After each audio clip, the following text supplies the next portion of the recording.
Good morning. It looks like we're live. My name is Will Petrick. I'm with Policy Matters Ohio. Our mission is to create a more prosperous, equitable, sustainable, and inclusive state. And just want to welcome everyone to our discussion about the American Rescue Plan and you. This is the first of five-part series to talk more about how federal policy can make a concrete difference in our communities and in our lives. Thank you so much for joining us. You may be joining by Facebook, by YouTube, or Twitter. Whichever platform you're using, please like us, follow us, or subscribe to our channel. Also, just wanted to let everyone know, we invite you to ask questions throughout this discussion. We hope to have time at the end to respond to those.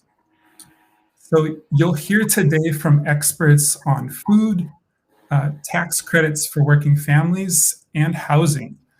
So I'm joined by Cletha Williams, Project Director of Asset Buildings at Policy Matters Ohio, Gina Wilt, the Advocacy Director with the Coalition on Homelessness and Housing in Ohio, and Sarah Ornbreck, Agency Compliance and Capability Manager with the Shared Harvest Foodbank.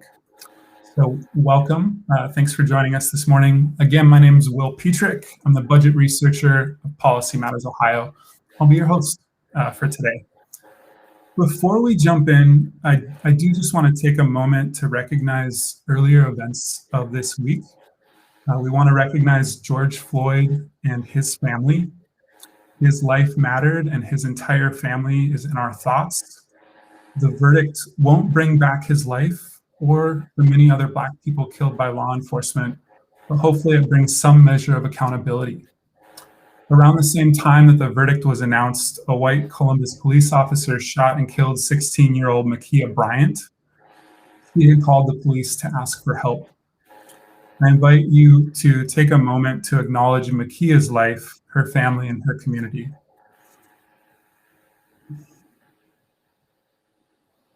Thank you. So, we're here today because we believe that all Ohioans, no matter what they look like or where they live, deserve to live with dignity and to thrive. Our state and nation have the resources to make sure that all of us can put food on the table and pay the rent and have a roof over our head. But we haven't made that a reality yet, and our state and federal lawmakers haven't made that a reality yet. The $1.9 trillion American Rescue Plan is a historic opportunity for a just recovery. It will provide immediate relief for children, adults, and families across our state and our nation. The stimulus package will help ensure that we all have the vaccines and financial support we need to pull through this pandemic. So how did we get here?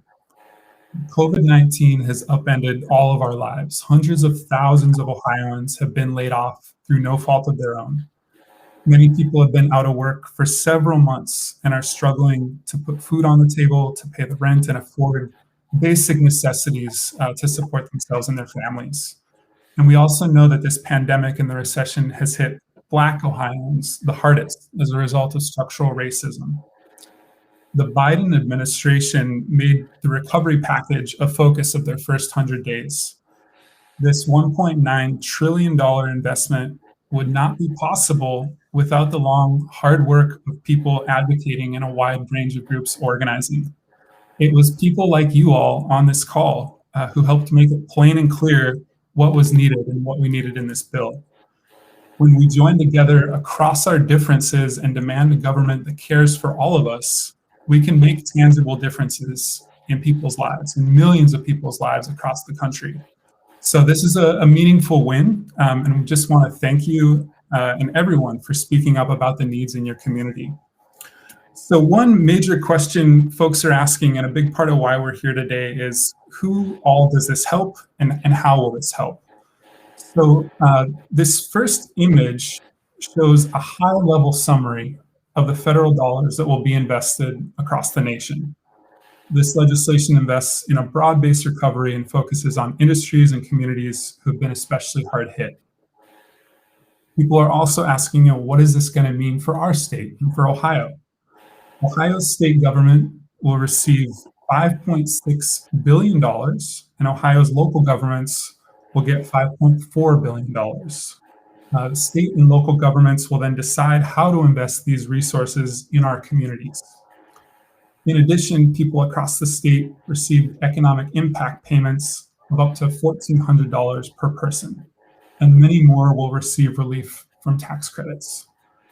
Today, we'll talk more about provisions in the bill related to food, housing, childcare, and tax credits for working families.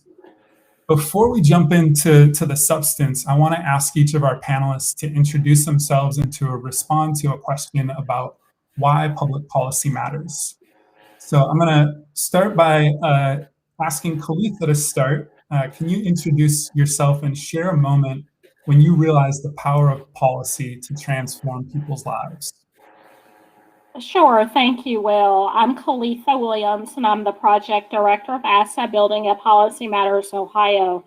I think my first experiencing advocacy in action is when I was a kid. When I was about 8 or 9 years old, my parents had put me in a lottery to go to one of our new magnet public schools.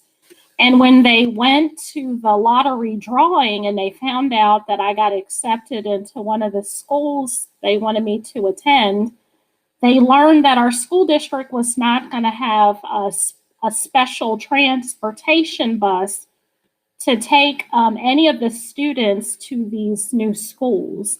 And my dad said, well, there's no way in the world that my family with one car that my dad used to take to work could find a way for me to get to this school. And right there at the lottery meeting, my dad organized several of the parents to talk to the school board members and issued actually quite a bit of press. I was surprised in our local newspapers about how it was important that the schools not only provide this opportunity, but also provide the opportunity for students all over our district to get to those schools. And in a matter of weeks, the school district announced that they would have a special bus system for all of us. And it was just a great example of how when people work together, they can get things done. Thanks, Kalitha. That is an amazing example. Next up, Gina Wilt with the Coalition on Homelessness and Housing in Ohio. Same question. Can you just introduce yourself and share a moment when you realized the power of policy to transform people's lives? Thanks, Will. Thanks for having me. I'm Gina Wilt, the Advocacy Director for COHHIO, and I loved Kalitha's example as well. And, you know, Kalitha and I were LSD fellows together way back in the day. I won't say what year it was, but it was a while ago. Yeah. And she was definitely more mature than I was. You know, we were all very young. But that's probably why, because you were doing work from a young age, Kalitha, so that's great. My first experience is probably like that, this thing, you know, I think in my mind was that intern year, interning for Senator Olslager, actually, and he had a constituent, Vicki Moore. I'll never forget her. Her son died. He died on a train track. They didn't have like the barriers, and so he got hit by a train and was killed by a train. And she started an organization called Angels on Track, which I don't know if this is a long time ago. I'm sure it's still active, but called Angels on Track. And she called Senator Olslager and, you know, wanted to get barriers there, you know, the barriers. So why couldn't they do that? And so we started working on it, and I thought, well, that sounds easy. No, but who would oppose that?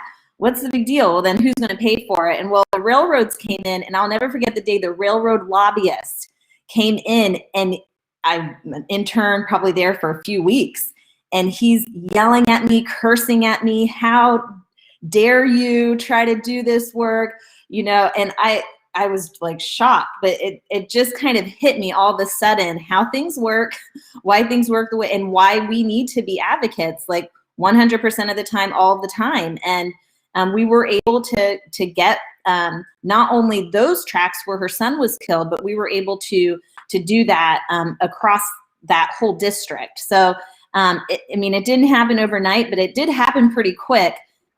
because she was such a great advocate. And, we were able to help her, just kind of magnify her work. So just, kind of hit me quick. Wow, that was a reality. I thought, who would be opposed to that? That's like, should be common sense, but that's why we need advocacy. So not as good a story as Khalifa's, but the one that I will always remember. Thanks, Gina. Next up, Sarah Ormbrecht. My name is Sarah Ormbrecht. I am with Shared Harvest Food Bank. I work closely with our 90+ charitable hunger relief organizations that are pantries and soup kitchens and other hunger relief programs. I will say the moment that I really realized how impactful policy can be, especially as it relates to hunger, is a little backstory. I was a single mother for many years. I had a young child. And when he was about 7, he woke up one time and was telling me about a dream they had where he was in his happy place. And I'm asking him, oh, your happy place, what was that? I'm thinking Kings Island, Disney World, Toys R Us, because, that was a thing back then. And his response was, it was a warehouse full of food that never ran out. And so flash forward 5-7 years later, I have an opportunity. I'm in a better economic position, and I have this great opportunity to be an AmeriCorps Vista, and I'm assigned to Shared Harvest Food Bank. And I remember my first day walking into our distribution center and seeing the aisles of food and thinking, I just entered into my son's happy place. I knew that was my home. I knew that this is where I needed to be, and that it was important that every child, every family who is struggling to put food on the table has access. And a good portion, 1/3 to half, depending on various sources, is coming from federal and state funded programs such as the Emergency Food Assistance Program. And in Ohio, we have the Ohio Food Program. So it's critical that we're able to provide these shelf-stable, these nutritious, this most well-rounded food to families in need. So that's my story. Thanks, Sarah. So I'm going to share a brief story as well. So when I first got involved in state level advocacy, I worked with Advocates for Ohio's Future, started in 2010. And so the big effort in Ohio was, the Affordable Care Act had passed, but the state had this decision of whether or not to expand Medicaid healthcare to low-income Ohioans. And so this was an enormous effort where, people all across the state, organizations from all different political stripes and interests, hospitals, Planned Parenthood, Right to Life, people focused on basic human needs, people focused on healthcare. We made the case that, this was going to make a difference in people's lives. And it has made a huge difference. 650,000 people who didn't have access to healthcare coverage now have access to Medicaid through healthcare. So that was an amazing effort, and it's had a real difference in the lives of thousands of people. So thanks for introducing yourselves, everyone. So next, we wanted to just talk a little bit more about kind of the moment that we're in and why we needed this stimulus package. Again, we know the pandemic and the recession had enormous impacts on our day-to-day lives and on the economy. Millions of people across the nation have been laid off, and many people are struggling to meet their basic needs. Sarah, as someone who's a representative of the food banks, can you talk a little bit more about what you've seen over the last year and in recent months, particularly for folks with low wages or no wages? Yeah, so I do want to take a second and kind of go back to before the pandemic, we know 1 in 4 Americans reported that they didn't have enough money in savings or access to credit to cover even a $400 emergency. And 1 in 3 people in Ohio were visiting pantries. They had a low enough income to be eligible to visit the food bank network in Ohio. So they were already hardships, and we already had Ohioans struggling. And then you throw in the pandemic. And what we found is we have a lot of Ohioans who are living paycheck. They are one shift away from not being able to provide basic needs for their families because of they may have to miss work because their child's sick, or they have an unexpected medical bill, or even something as simple as their tire, they get a flat tire and now they can't get to work. And when you throw in the wrench of a pandemic, you also have new folks who were living paycheck to paycheck, but they were getting by and then they lost their job or they were out of work even for a month, and they're turning to the food bank. So while we have 1 out of 3 people that have visited the food bank network are new and have never had to, we still have 2 out of 3 people visiting the food bank who were already dealing with a lot of hardships and now are having additional hardships with the pandemic and just need more long-term stability and policy that's going to make that happen. Yeah. Yeah, the need is clearly great in Ohio. Also wanted to ask Gina, I know you with COHHIO have partners across the state who work on homelessness and housing. Can you share a little bit more about how the pandemic and the recession have impacted people's ability to pay the rent or just have a roof over their head?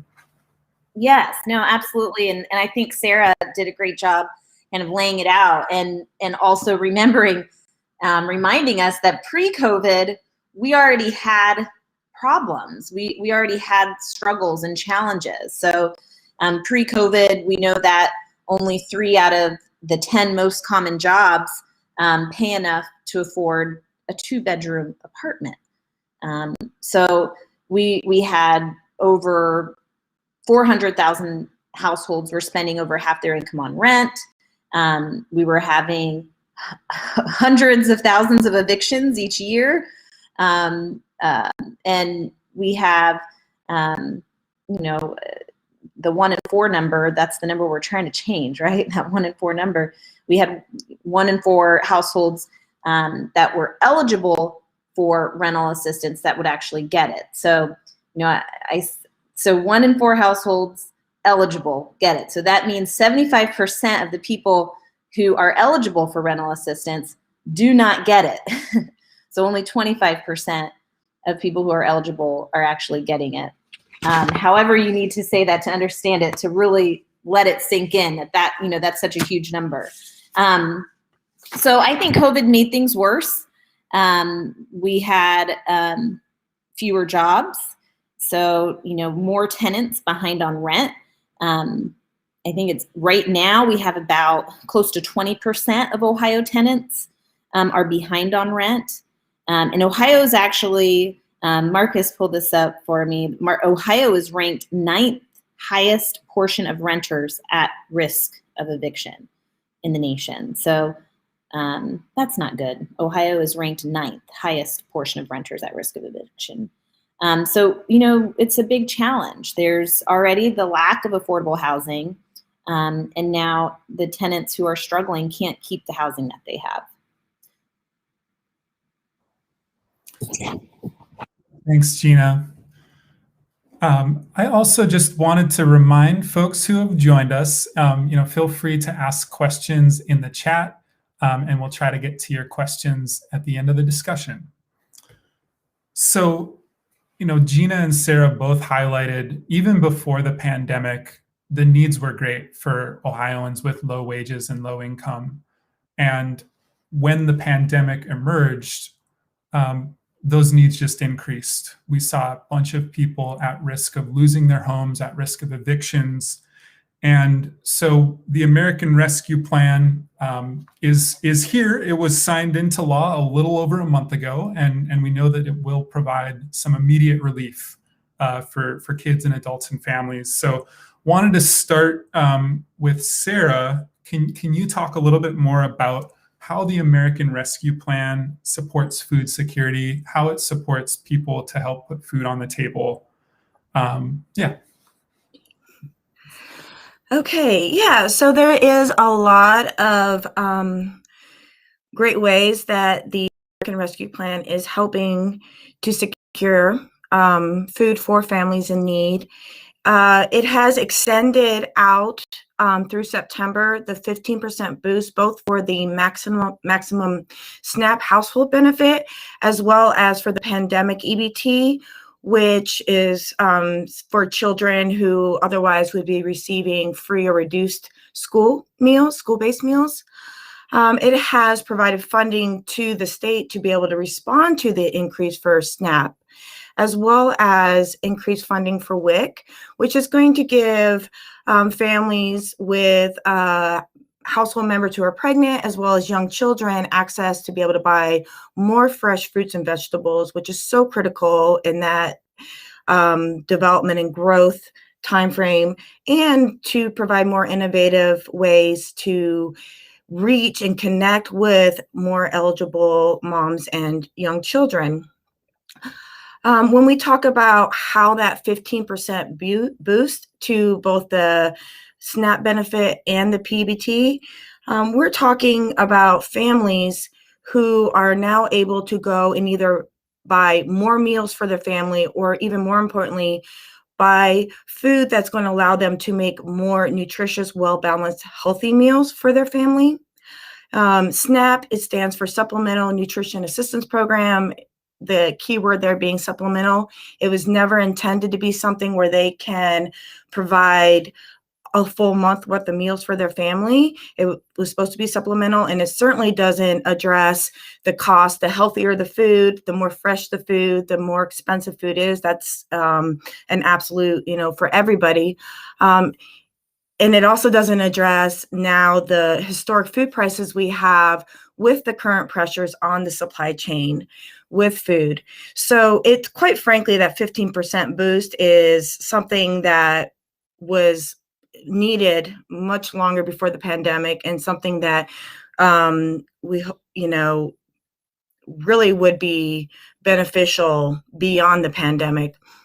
The PEBT, the pandemic EBT, that's also another opportunity when we're looking at child nutrition authorization. Not only is it helping serve children right now who otherwise cannot be in school, whether the school is closed, they're in a hybrid model, or they have a family member that's at risk, so they can't go to school and potentially expose their loved one to the virus.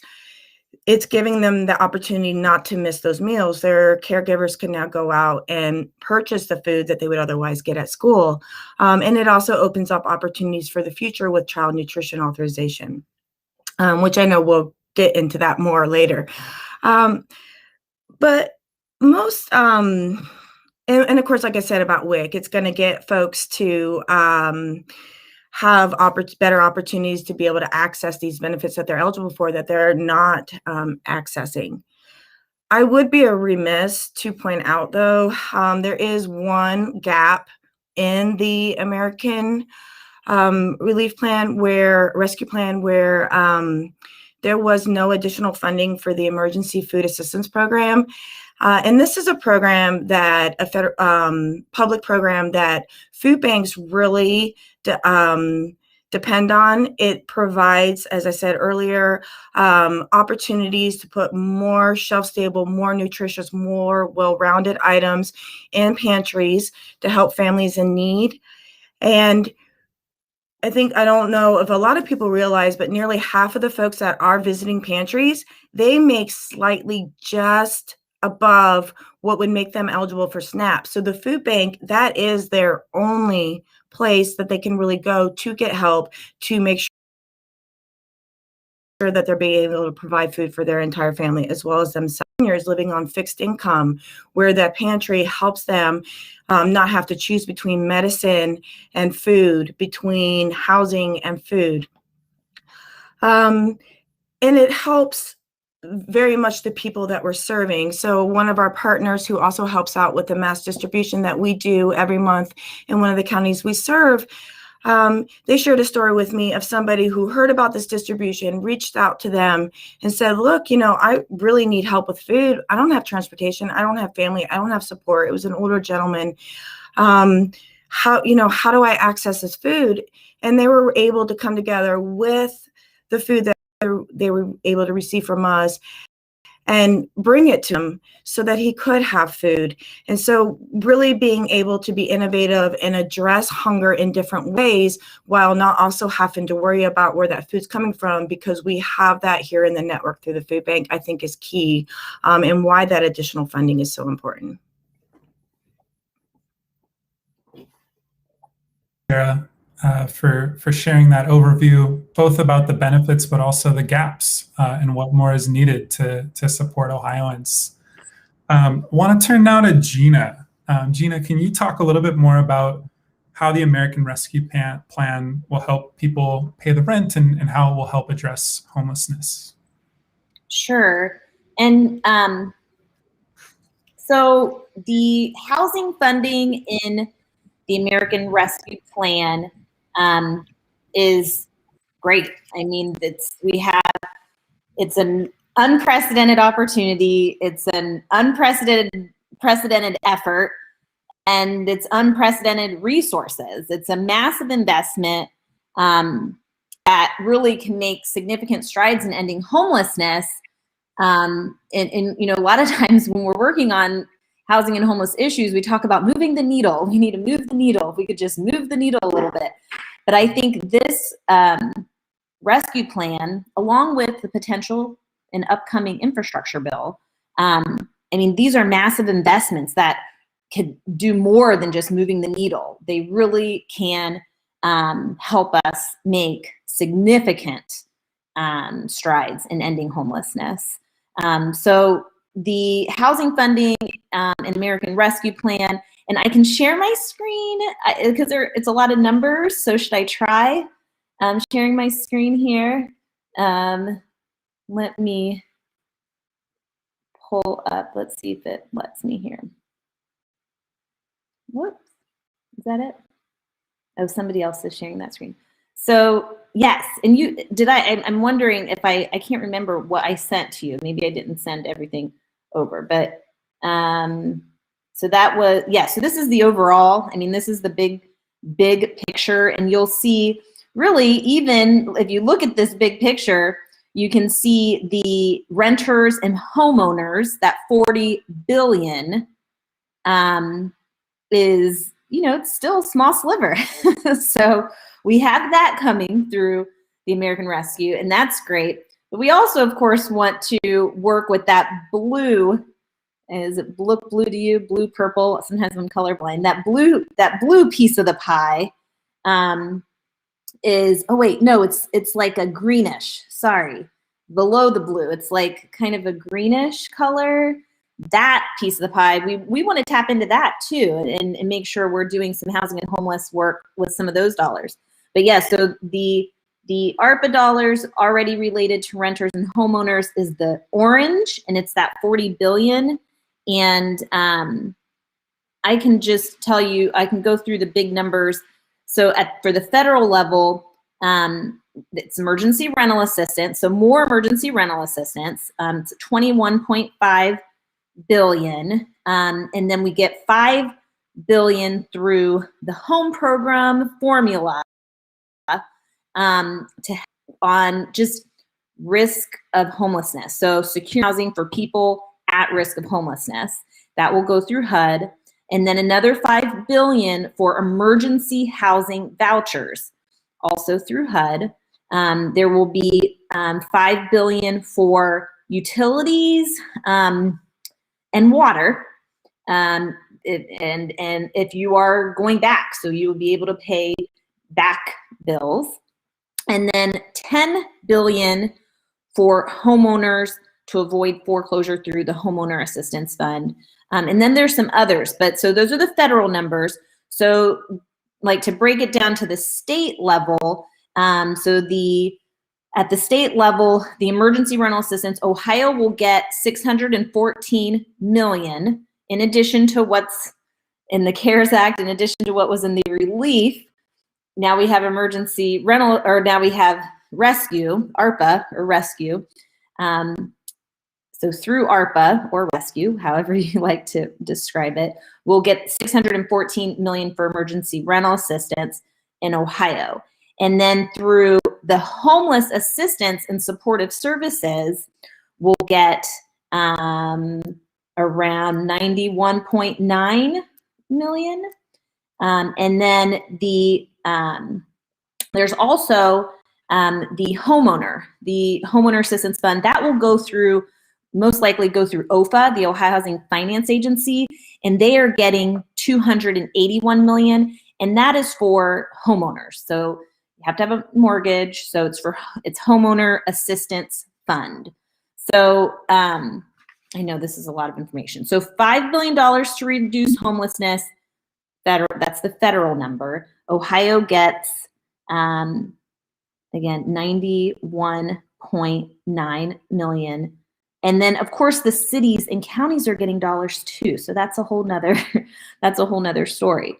But with the money for reducing homelessness, that is, again, it's so needed. And I think there's going to be a higher need focus, the need on looking at longer term stability solutions. So where ERA doesn't work, emergency rental assistance doesn't work, that's short term, using some of those dollars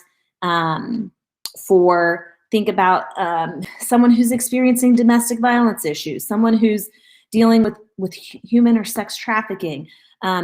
We need to support our families who are struggling longer term and maybe need, long term, so we can use those vouchers for those types of situations. So again, lots of dollars. It's a massive investment. There's more that I could talk about, but I don't want to take up too much time, and maybe I'm happy to answer questions later too. Thank you, Gina. So next up, I'm going to ask Khalifa, can you talk a little bit more about the tax credits for working families in the American Rescue Plan? Sure, thank you, Will.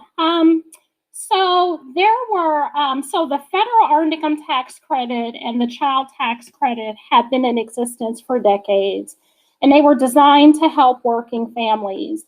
In 2018, the earned income tax credit and the child tax credit together lifted over 5 million children out of poverty.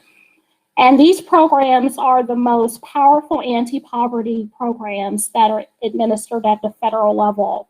They're both refundable, which means that when a person's credit is larger than the taxes they owe, they receive the difference in real money that families use to take care of their basic needs. And we know that Ohioans are taking advantage of these credits. Last year, about 900,000 Ohioans claimed over $2 billion in earned income tax credits.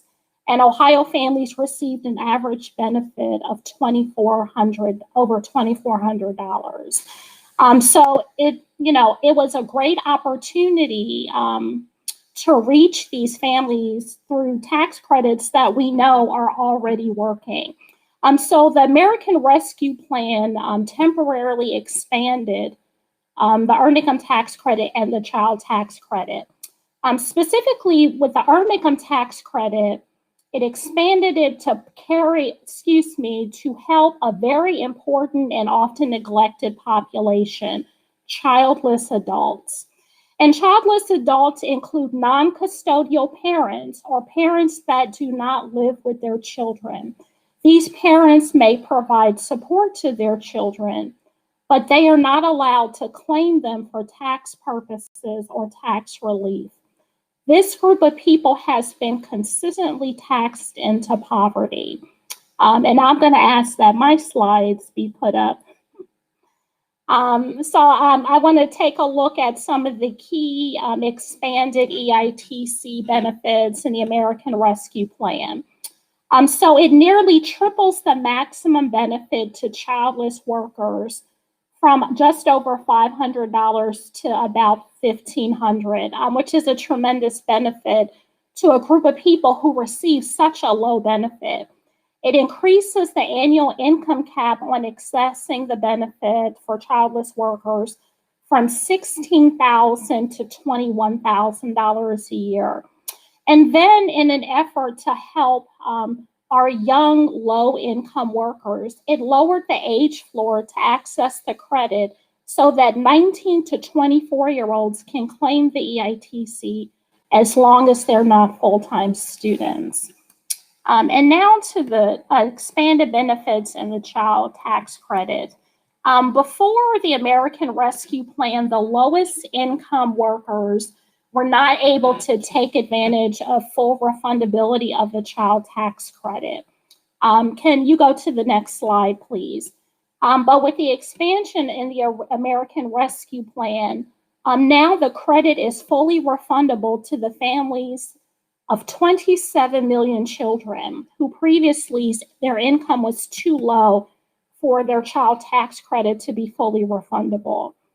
The expansion is expected to cut child poverty by over 40%, including lifting more than 4 million children out of poverty. And that includes 1.2 million Black children and 1.7 Latinx children. And so what were the specific expansions in the child tax credit? It increased the child tax credit from $2,000 to $3,000 per child and up to $3,600 per child for children under 6. It extended the credit to children up to age 17. And many of us are all hearing about the advanced child tax credit, which could allow families to get up to $300 a month per child between July and December. And then families would get the balance of their credit when they file their taxes next year. Many people are asking, how do I get this child tax credit? When is it coming? We are all still awaiting guidance from the IRS regarding the specifics on the distribution of the advanced child tax credit. Next slide. Well, one thing we do know about these tax credits is the only way you can claim them is through the tax code. So we are encouraging everyone who wants to take advantage of these tax credits to file your taxes. Unfortunately, if you don't file your taxes, the IRS has to base your benefit level on the last time you filed your taxes. So to ensure you receive the most up-to-date maximum benefit, file your taxes. And here are some options for filing your taxes. Ohio, we have a community and a network of free tax providers, and you can identify a free tax provider in your community if you have an active 211 line. And you can also go directly to the IRS's website. I check this website. I always check it before I give it out. And all you have to do is put in your zip code and it will identify the nearest free tax site in your community. And if you don't need someone to directly help you file your taxes, maybe you just want access to free tax filing software. The IRS has options on their website at their free filing site, and they provide a listing of different companies and organizations that you can use to self-file your taxes online. One website that I highly recommend, which is administered through the United Way worldwide, is myfreetaxes.com. So make sure you are in line to get the benefits that you think you should get by filing your taxes as soon as possible. And there is a tax filing deadline of May 17th. Thank you. Thank you, Khalifa. So one of our call to actions is please file your taxes. This can have a major difference in helping provide stability and security. All of these provisions really for families.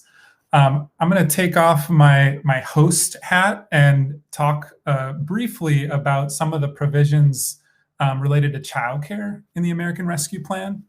So this package includes a $39 billion investment in childcare nationally, and $15 billion will go to states through the Child Care Development Block Grant, and that helps fund each state's publicly funded child care system and also their child care quality rating system. There's also $24 billion that'll be sent to states to stabilize the child care industry. And what does this mean for Ohio? So Ohio will receive roughly $1.3 billion in all. So $500 million of that will be through the Child Care Development Block Grant for what they're calling expanded child care assistance, and $800 million will be in those child care stabilization funds. So, what can these funds be used for? The Expanded Child Care Assistance Fund have a variety of different purposes that they can be used for. One is to make childcare more affordable and expand access to more families. The state can also make childcare wages more competitive or improve childcare quality. They could also enhance childcare provider rates to support the childcare needs of essential workers. We know in Ohio, there's been a childcare crisis for decades. Sarah and Gina talked about how housing and hunger have been issues long before the pandemic. The same is the case for childcare. Parents who live in Appalachia and Black and Brown parents have had less access to high quality childcare options, and it's unaffordable for far too many families across the state, regardless of race or place. Early educators make poverty level wages, and childcare providers are making razor thin margins and barely surviving.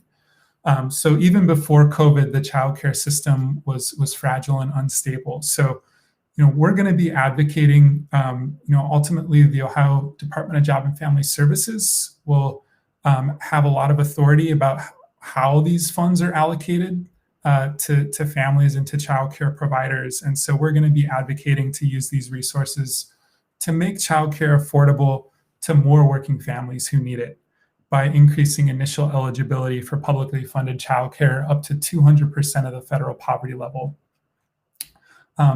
Going back to the different pots of money, again, the Child Care Stabilization Fund, that's something that the main purpose really is to stabilize the child care industry and to stabilize providers who are currently operating or who have had to close for COVID-related reasons. So these funds can cover a wide range of expenses, including personnel costs or to increase wages for childcare workers.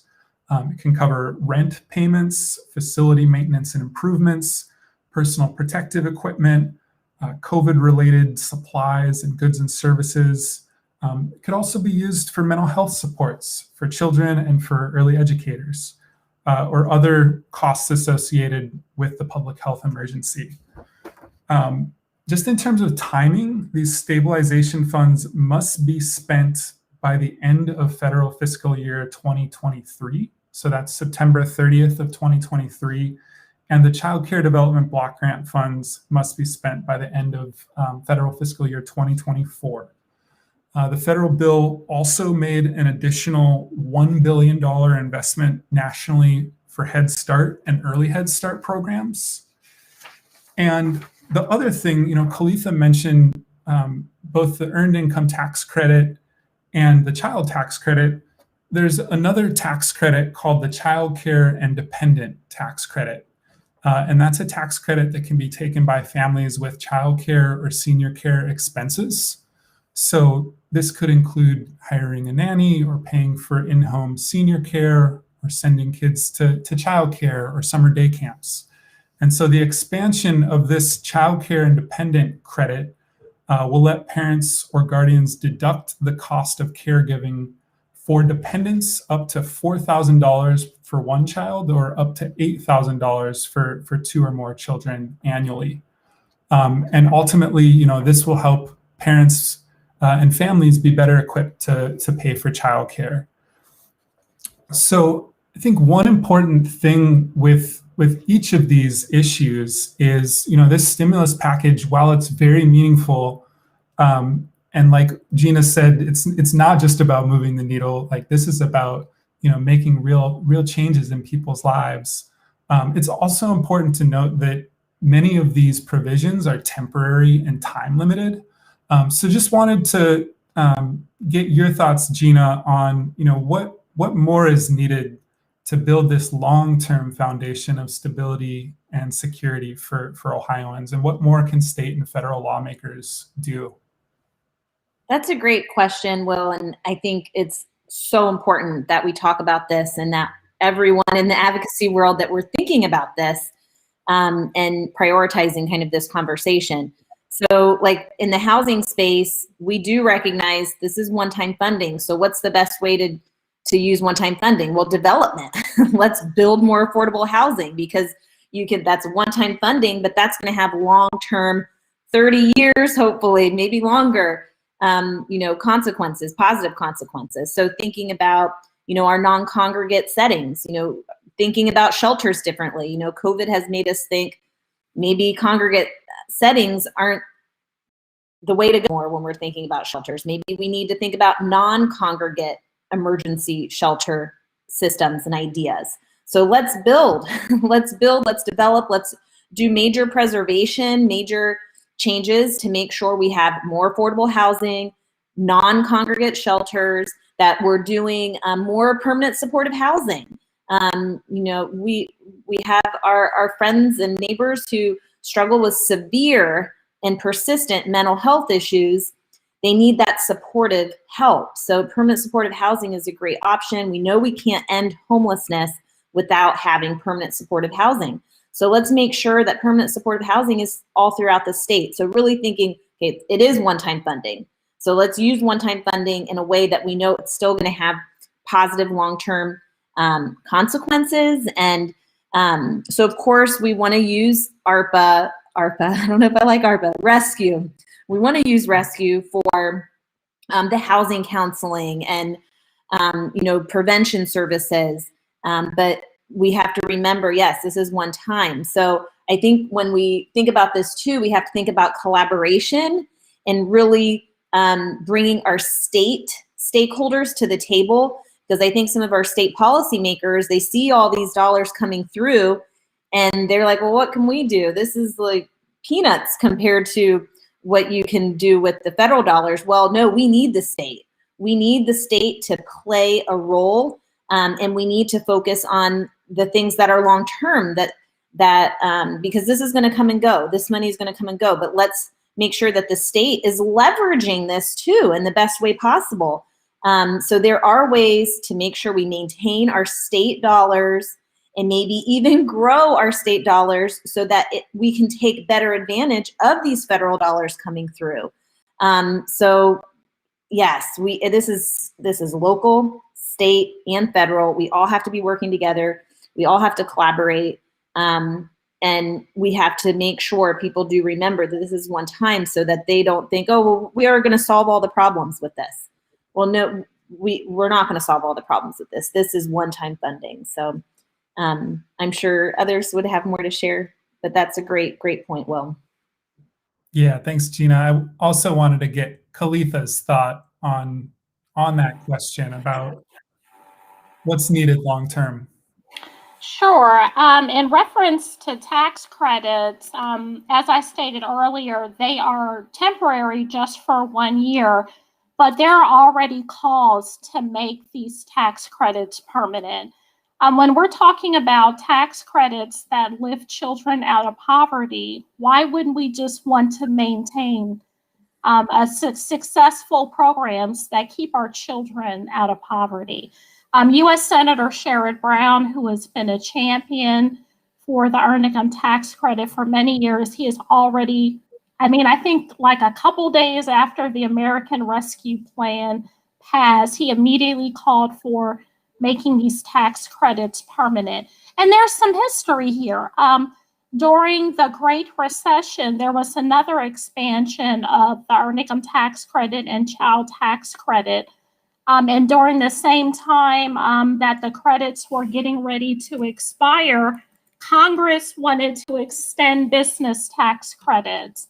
And again, Senator Sherrod Brown, who has championed this issue, put a stake in the ground and said, we can't just extend tax credits for our corporate business partners and leaders. We have to also give tax relief to American working families. And I think the same case is going to be made here as well. When these programs are working and we know they're working and we see them working in our country, our nation, our states, and our communities, we should have a commitment to keep them going. So at least on the expansions of the tax credits, we join our voice in the need to make them permanent and expand them just beyond 1 year coronavirus relief. Thanks, Kalitha. Yeah, the other thing that I wanted to, I guess, just piggyback on what Kalitha and Gina said, we need long-term investment and we need state investment. Especially in this moment where we're, still in the middle of a pandemic and a recession, and that's particularly impacting Black and Brown communities and people with low income and low earnings. We must build on the American Rescue Plan and we must sustain it. And that's going to take new revenue. That's going to take new investment in the state budget. And so I'm sure many folks who have joined us today are aware we're in the middle of a state budget negotiation now. And so we're going to continue to speak up and advocate for building a better system long term. There's been a couple questions in the chat. Really appreciate the questions. And I think many of them have been responded to. One was about whether the American Rescue Plan provides administrative funding for supporting these efforts. And I know the Ohio Association of Food Banks responded that there is funding to help administer some of the food and nutrition assistance programs. My understanding there's an additional federal funding that's called the Pandemic Emergency Assistance Fund that's going to be coming to the state through TANF dollars. And that also has 15% that can be allocated to help administer those programs. But just wanted to, I guess, open up the floor if Gina, you wanted to share anything else, or Sarah, you wanted to share anything else about kind of additional administrative support to help administer programs.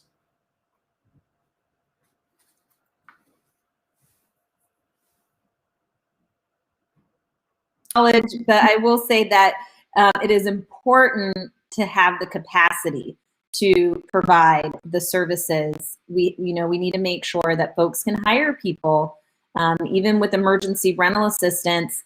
I was on a call the other day in Northeast Ohio. One of the providers of emergency rental assistance working in that field, they had to hire 40 people because it takes people power. And people have to work with other people who you have to get documentation. You have to figure out, okay, who's your landlord? Do you have a lease? How many months are you behind? Why, what's going on? How can we help you? Like, it takes a lot of one-on-one. And in our, kind of the housing and homeless world, you need to make sure that those admin, they're definitely thought about, because it's so important to have great staff, like our housing stabilization folks. They do such great work. We need them. So, and I think, what I've seen is built in, but hopefully someone else is following that better than I am.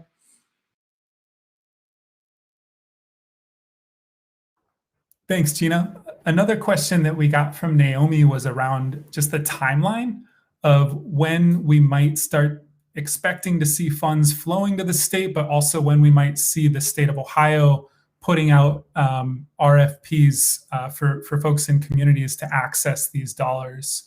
I know Kalitha had mentioned, at least on the tax credits, that we're still waiting for guidance from Treasury, so from the federal government.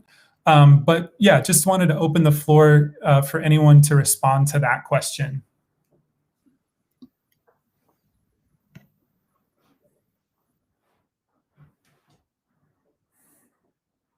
I'm sorry, I keep jumping in. I will say the one thing that I read in Gongward today or last night, which I thought was interesting. So there was no American Rescue Plan money in the state budget that just passed the House, but Controlling Board did approve like the creation of, I guess, accounts to hold the funding from the American Rescue Plan. So the state hasn't, I don't think, actually received any of that $5 whatever billion that we're getting as the state of Ohio. But that Controlling Board is kind of, they've created accounts. They're waiting for it. I know that agency directors are starting to, put together their budgets. But I would just really encourage folks to work with your local leaders as well. Your local leaders, your city leaders, your municipal leaders, your county leaders. They're getting a lot of rescue dollars as well. And maybe you can help them put together a plan that includes making sure we have that all families have food on the table and a roof over their heads, that they're taking advantage of these great opportunities. Like, we don't want to squander this once in a generation potential opportunity. So the local government folks are also getting lots of dollars. So you should reach out to them as well and ask how you can get into their budgets as their starting plan as well. Thanks, Gina. We've only got a minute or two left. Kalitha, did you want to? I just wanted to echo what Gina was saying and encourage people to contact their state legislators as well, because they can be on alert for you when state agencies start doing RFPs as well. Yeah, and we can also be a resource. I know Ohio Association of Food Banks is in the chat and on here with us. Policy Matters Ohio, the Coalition on Homelessness in Ohio. We'll be monitoring this closely and certainly working to impact and try to best allocate these resources. We've only got a couple minutes left. Lisa Hamler-Fuga asked a great question. She said, as one-time funding, aren't lawmakers concerned that when the federal funding expires, that these programs expect the state to continue to fund the programs and services? And so, lawmakers are worried about, there's federal funds paying for this stuff, but then the federal funds are going to go away. How would you all respond to those concerns? Or does anyone want to share a response? I would. Kalitha, go ahead. Great. I'm like putting my finger up so I can be unmuted. I just want to piggyback on something Gina said earlier. You can tell I'm a fan of Gina. And she made the comment about how we need our state lawmakers to step up. Policy Matters Ohio, we are a part of a group of organizations advancing what we call the People's Budget, which is ensuring that the programs and services that the people of Ohio need are resourced out of our budget, and not just, enriching the, corporations and wealthy people in our state. So while we, Ohio doesn't have the largesse of, the federal, federal tax dollars, there are opportunities for the state to really take a step up and start funding the programs and services that our citizens need. Thank you, Kalitha. The other point that I would add to that, I totally agree with everything you said. The other thing, in terms of the funding, it's like we do as Ohio have the resources to make sure everyone can have food and everyone can have a roof over their head. Since 2005, lawmakers have cut income taxes several times, and it hasn't strengthened the economy. It hasn't led to new jobs. It's put an annual $40,000 into the hands of the wealthiest 1% of Ohioans. And, you know, that's over $1 billion that we could be investing in people and investing in making sure people have that foundation of security and stability. So, you know, there's choices that lawmakers are making now about, you know, potentially cutting more taxes that would disproportionately benefit the most wealthy, and a lot of the communities that we serve aren't going to see a benefit from that. So, I just, you know, it's a minute after 12. I want to thank everyone so much. Thank you so much to all of our panelists, Kalitha Williams, Sarah Ornbrook, Gina Wilt. Sarah, do you have one more thing you wanted to add? Yeah, I'll make it really quick. Thank you. I just wanted to talk too. So while there's certainly a lot of resources out there with Policy Matters, the Ohio Association of Food Banks, there are a lot of people dedicated to looking at that policy and looking at budgets and seeing what's available. I do want to piggyback off of what Kalitha said. This is the people's budget, and probably the best way to really get our state, our local and state officials to know that this is needed and that we do need to find and work out and put a budget that's going to keep people is every American citizen have the strongest and most powerful voice, because you are a constituent. You're not just somebody speaking on behalf. You're speaking as a constituent, and they want to hear from you and are more likely to hear from you and listen. So I just wanted to put that plug in. Love it. You all have power. We have power together. Our voices matter. So again, thank you all so much for joining us. Wanted to let you know to save the date for May 13th. That'll be the next in the series. We'll be talking about the American Rescue Plan and education. But again, thank you all and have a great rest of your day.